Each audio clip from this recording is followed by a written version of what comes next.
So this morning we're going to look at Job and Elihu. He's a young man who's been silent the entire time as we've looked at these cycles of speeches with Job and his three friends.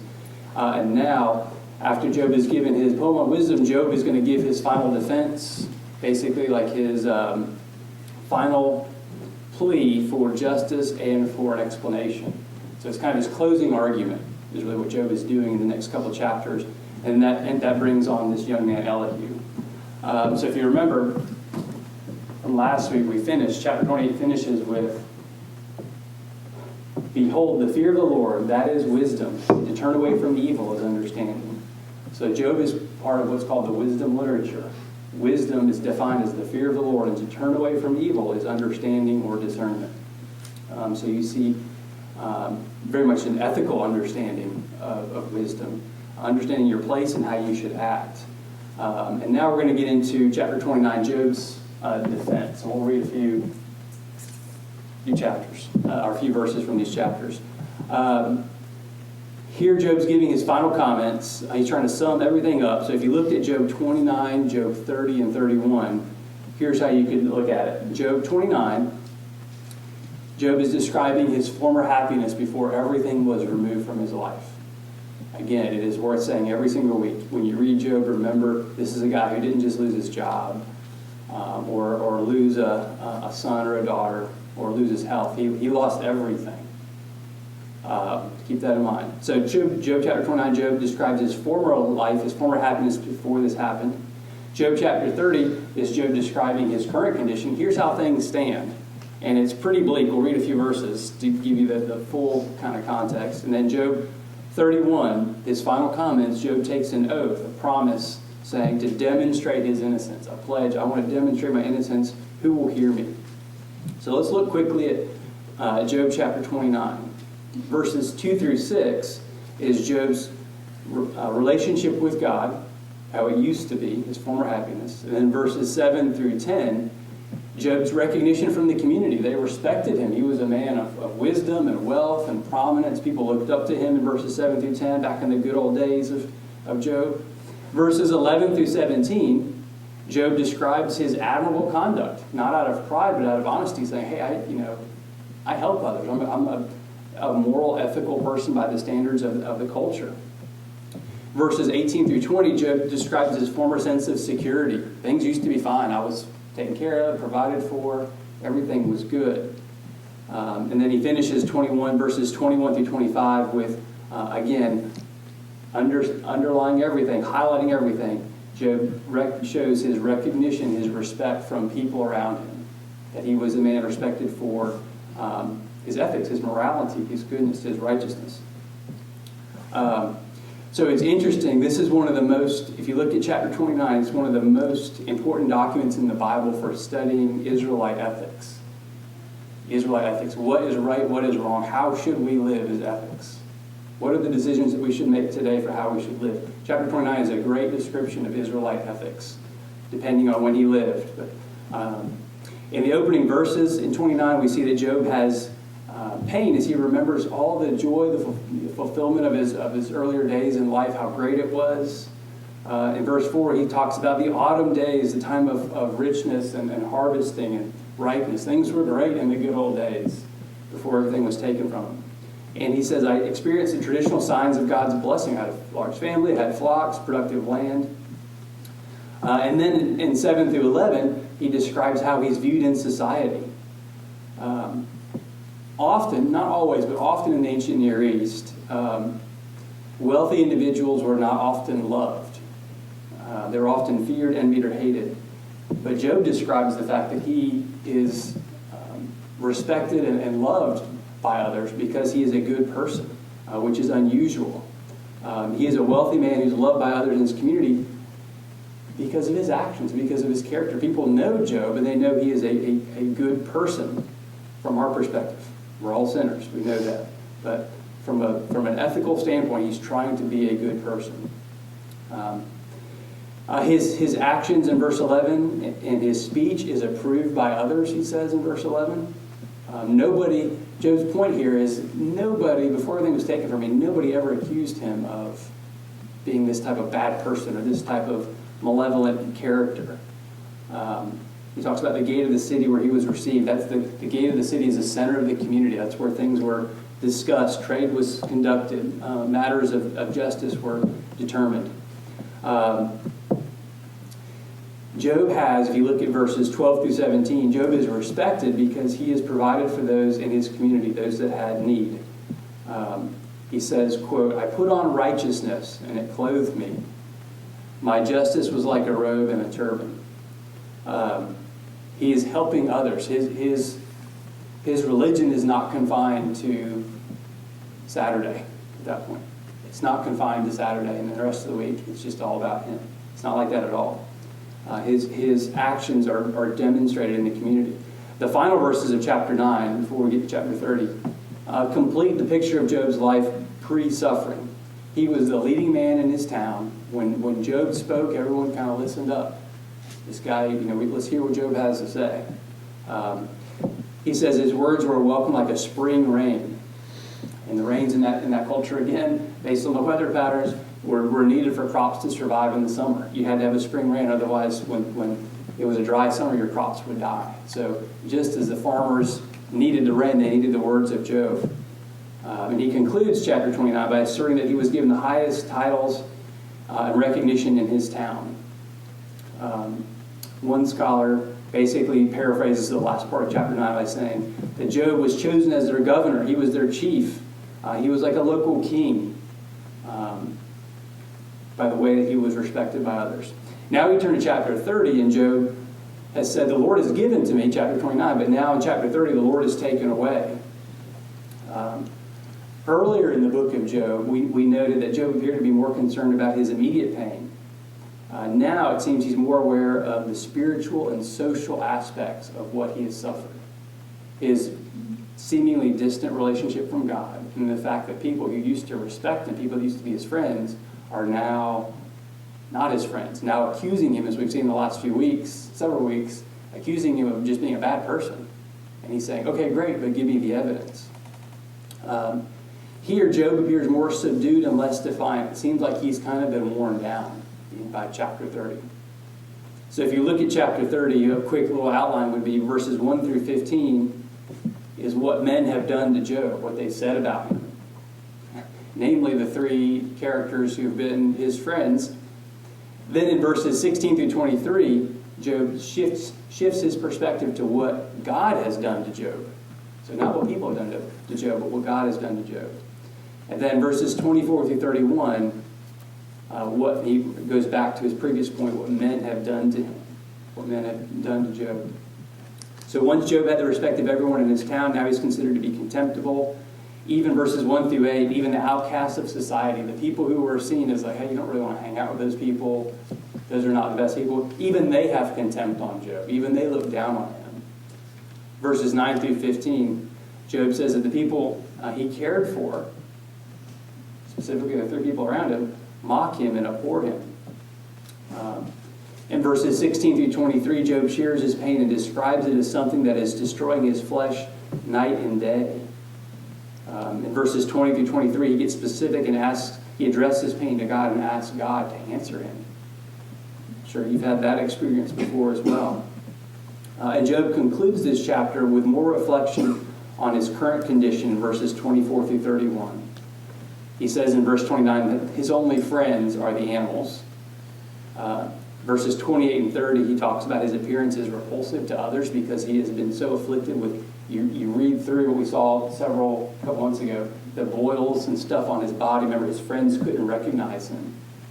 So even if Job were to walk in the room, we would kind of be like, oh, what's wrong with this guy?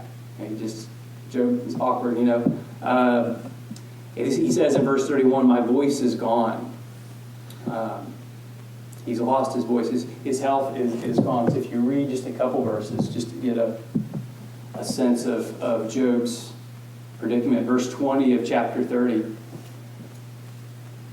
Or let's go back to verse 19. God has cast me into the mire. I have become like dust and ashes. I cry to you for help, and you do not answer me. I stand, and you only look at me. You have turned cruel to me. With the might of your hand, you persecute me. It's skip down to verse 26. When I hoped for good, evil came. And when I waited for light, darkness came.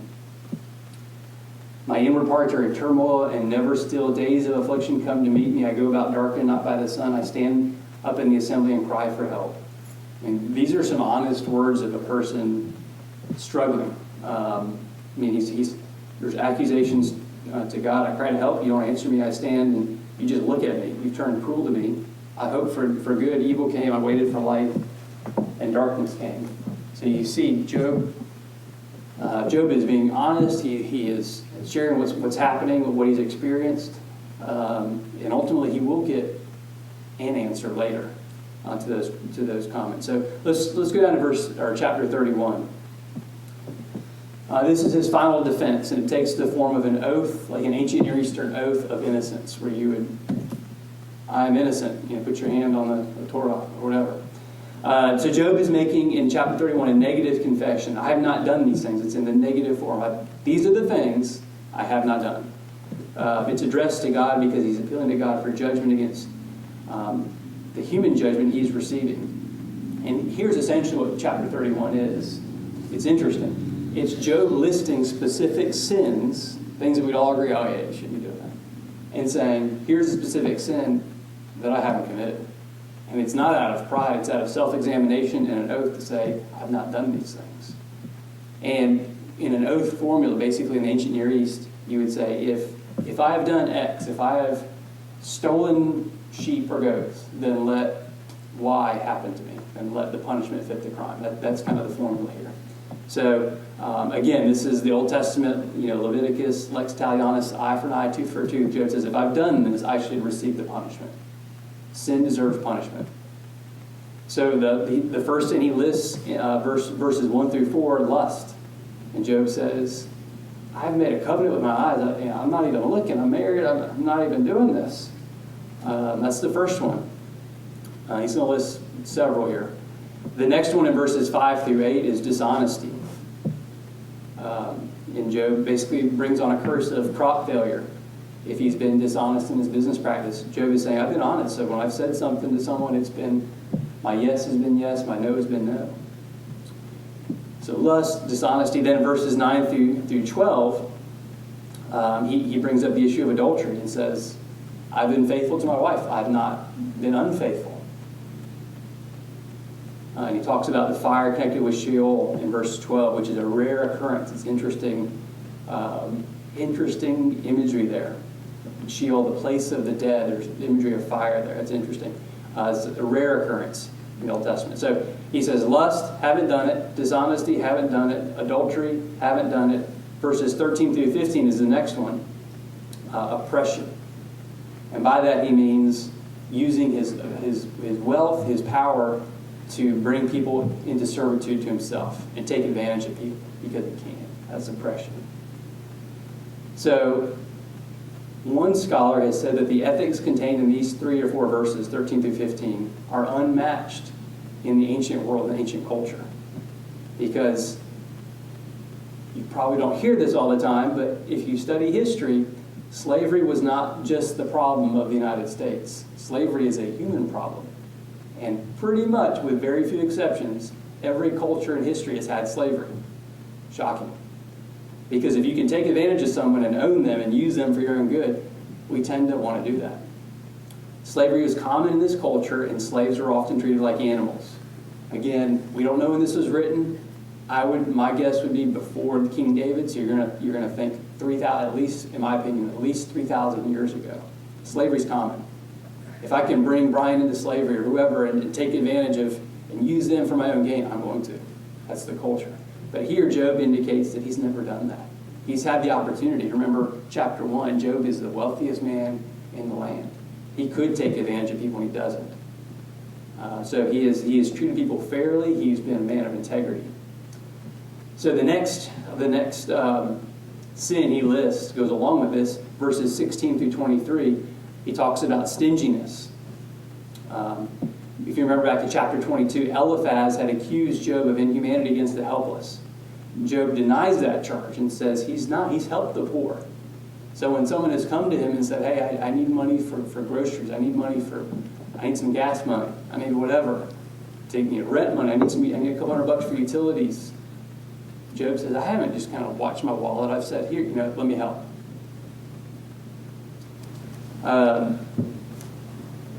Verses 24 through 25 is the next one. It goes along with this, which is greed.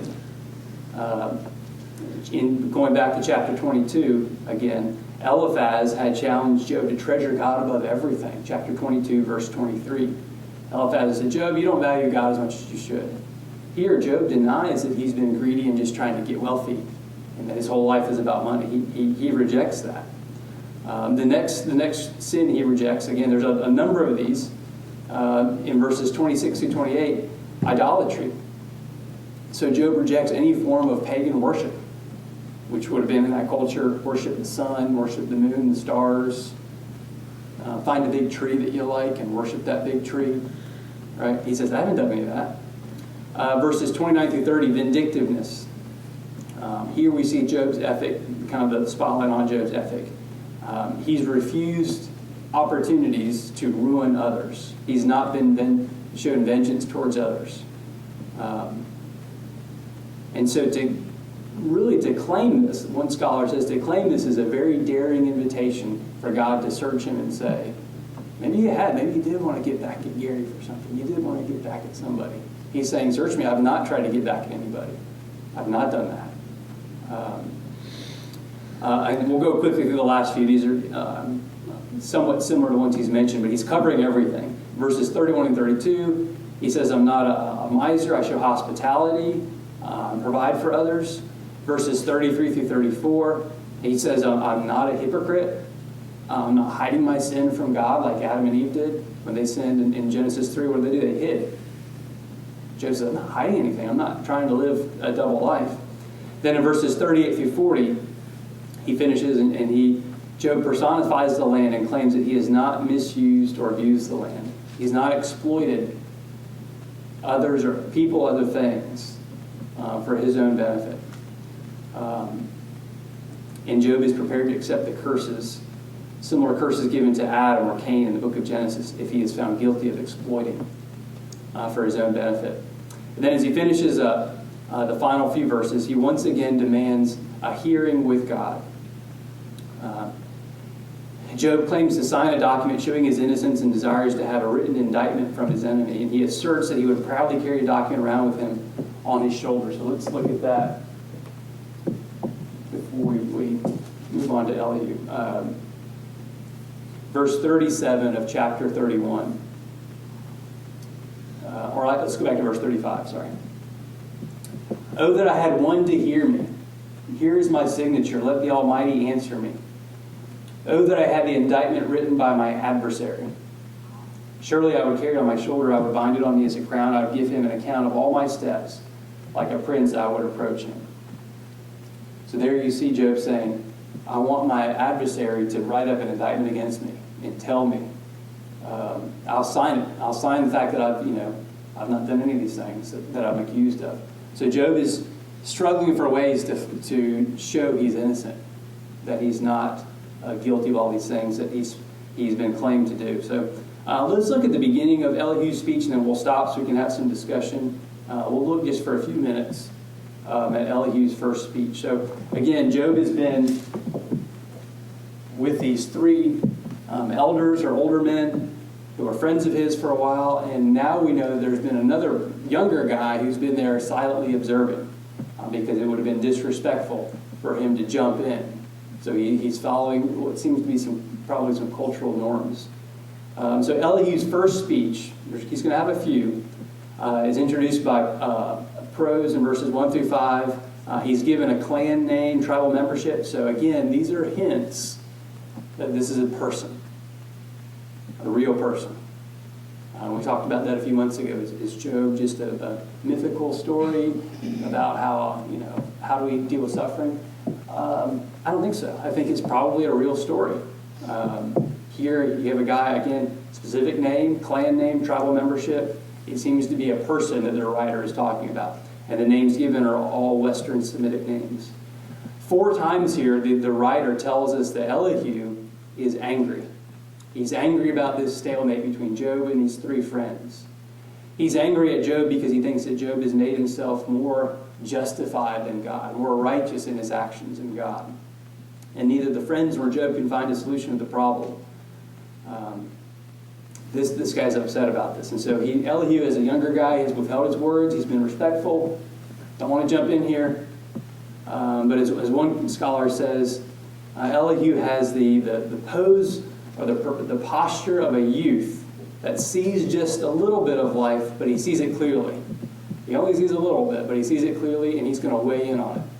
He doesn't have a bigger perspective of life. The rest of chapter 32 is devoted to Elihu's self-introduction and reasons for his intervening in this dispute, why he should intervene. Elihu, one thing you notice about him is he's verbose. He says a lot, but he actually says little. So a lot of words, but he doesn't say much of content. And he doesn't explain where his knowledge actually comes from. So in verse 18, Elihu claims he's given all these reasons why he should intervene and give his opinions and perspectives. Verse 18, he says, I am full of words. And one scholar wrote on that, nobody would dispute this, Elihu. Like, we know you're full of words. You should have less words. You should speak less. At the conclusion of chapter 32, Elihu's given all the reasons why he's got to weigh in. Elihu has not given the reader any real qualifications to why we should listen to him. He has only said, really, essentially, if you boil chapter 32 down, he's anxious to speak, and he can adjudicate this problem. He can rectify the problem. And so he begins his words, as Job's three friends had earlier, with courtesy, telling Job he has nothing to fear from his words, which again is probably the cue that you should be afraid of the words that are coming out. And it takes Elihu 7 verses of introduction in this chapter before he begins his argument. So he talks and talks and talks before he even gets to his points, which are not that great. In verses 9 through 11, Elihu summarizes Job's position and his claim of innocence. The reason for Elihu drawing this conclusion that Job is in the wrong is verse 12. Pretty basic theology here. God is greater than man. Well, that's great. That's shocking news. Do you have to get an MDiv to learn that? Is that a PhD that lets you? So he's given this big statement, which everyone has already agreed on. Yeah, God's greater than man. Like, no one's debating that. That's his main point here early on. They've all agreed on that, Job and his three friends. Then in verses 13 through 18, Elihu asserts that God speaks to mankind in dreams and uses visions and dreams to warn them of sin. Job has experienced, if you read through the book of Job, he's experienced dreams and nightmares, but does Job really need God to warn him of sin in his dreams? This is not what Job has been asking from God. And then finally, we'll finish up here in chapter 33. According to Elihu, God also rebukes men and women through sickness, verses 19 through 22. Elihu ends this opening comment by referring to death, which confronts the sick person who's sick because of sin. Elihu says in verses 23 through 28 that God will entrust the responsibility of communicating the meaning of a dream or illness with a mediator. So he's talking through, God could talk you through a dream or a vision, and you might need a mediator, someone. Possibly Elihu could step in to help. He seems confident enough to do that. And then he finishes his first speech, Elihu, this young man, by repeating what he's already said. Verses 29 through 33 are repetitive. You've already read it early on in chapter 33. And he invites Job once again to listen to Elihu. Listen to the wisdom of Elihu. He's had a whole first speech here, chapter 33. He ends by saying, just listen to me. Well, you have to give us a reason. Why should we listen to you? What's the point of that? So we'll stop there. And next week we'll finish up some of these speeches and then see where Elihu goes from there. But